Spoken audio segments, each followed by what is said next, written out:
José Cárdenas informa. Todas las noticias, todas las voces. Tenemos comunicación con Alfonso Zárate, periodista, Los Usos del Poder, presidente de Grupo Consultor Interdisciplinario GSI, colaborador todos los jueves en el periódico El Universal.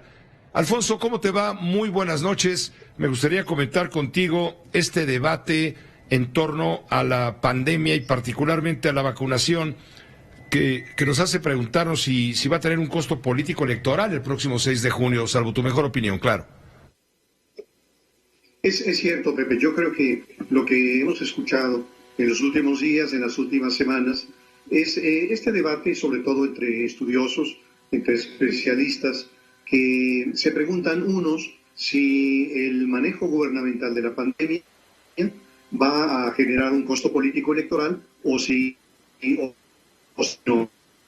Piensan que sí va a tener un efecto político electoral el próximo 6 de junio. Dicen que la manera en que el presidente subestimó la gravedad en el primer momento, recordarás cuando llamaba a la gente a seguir haciendo su vida normal, a abrazarse, desestimaba el uso del cubrebocas y poco a poco las cifras de bajas fueron alcanzando niveles muy perturbadores. De tal manera que analíticamente algunos estudiosos dicen, obviamente esto tiene que tener un impacto político electoral. Y desde luego a eso se agrega también la ausencia de un ejercicio eficaz de planeación en el proceso de la vacunación, que por fortuna se está corrigiendo, pero sí mete ruido la participación de los servidores de la nación en las, porque parecerían intentos de sacarle una ventaja política. Tratando de responder a la pregunta. Vamos a recuperar la llamada telefónica con Alfonso Zárate. La calidad no es lo que usted merece. Nos cambiamos al teléfono porque estábamos por Skype. Lo cambiaremos por teléfono para comentar con él porque, bueno, pues si viene un voto de castigo, creo que será una buena pregunta. Y bueno, si se vislumbra un año más complicado de lo que los mismos morenistas han querido reconocer, un año político, un año electoral, por supuesto. A propósito de las vacunaciones, el país más poderoso del mundo, el presidente Biden, del país más poderoso, promete $4,000 millones para el mecanismo COVAX, coordinado por la Organización de Naciones Unidas, para hacer llegar la mayor cantidad posible de vacunas a los países más pobres. Va a contribuir Estados Unidos con esos miles de millones de dólares en este esfuerzo global para financiar las vacunas. Respuesta de Estados Unidos a la demanda de equidad ordenada por el Consejo de Seguridad de Naciones Unidas en este momento de crisis. Alfonso, tuvimos que recuperar la llamada. Alfonso, te pregunto, ¿tú crees que venga un voto de castigo para Morena por el tema vinculado a la pandemia y el manejo gubernamental? Yo creo, Pepe, que sí va a haber un voto de castigo, pero la impresión que tengo es de que no será, digamos, tan dramático como esperan los críticos del presidente López Obrador. ¿Y por qué creo esto? Yo creo que tendrá un efecto marginal porque estos hechos que hemos mencionado con respecto de la manera en que el gobierno ha tratado de conducir el tema de la pandemia, solamente, creo yo, refuerzan la participación de sectores sociales que desde la elección presidencial de 2018 y quizá antes también en el 2012 y en el 2006 decidieron votar contra López Obrador.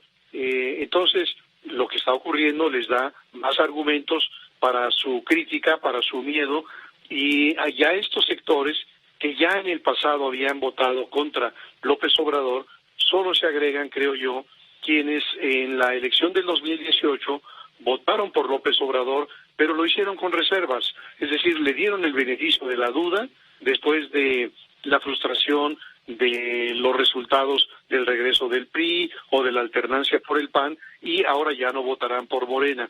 Pero frente a estos sectores, que no son mayoritarios, están segmentos sociales muy, muy importantes que van a reaccionar de una manera, distinta. ¿Cuáles son estos sectores? Bueno, esencialmente los que se han beneficiado con el reparto de dinero en efectivo y que son más de 23 millones de mexicanos, los adultos mayores, los discapacitados pobres, los jóvenes.